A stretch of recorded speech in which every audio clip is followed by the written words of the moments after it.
Vaping is inhaling a vapor created by an electronic cigarette or some other device. Initially, vaping was intended to be a substitute for cigarette smoking. However, we found over time that vaping products have been altered so that you can inhale other substances, such as marijuana products, CBD oil, and other things that kids and adults want to inhale.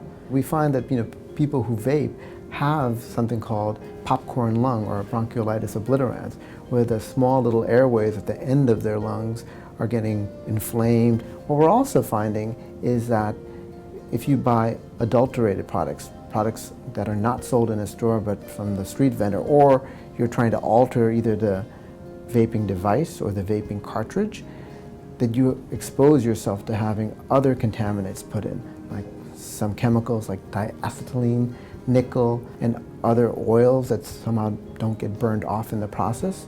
And these pose another risk to you in terms of developing inflammation in your lungs, which can lead to either having a breathing tube put in, and in some cases needing cardiopulmonary bypass or ECMO support to actually stay alive. And these are happening in kids, people in their 20s who have their whole lives ahead of them.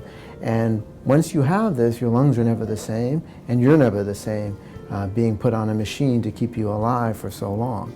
So these are real dangers, and we're kind of seeing the dangers of vaping coming up front as opposed to the dangers of cigarette smoking, which have later on in your life.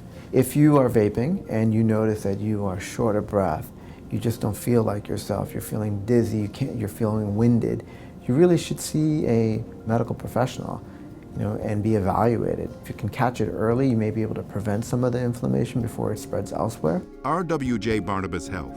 Let's be healthy together.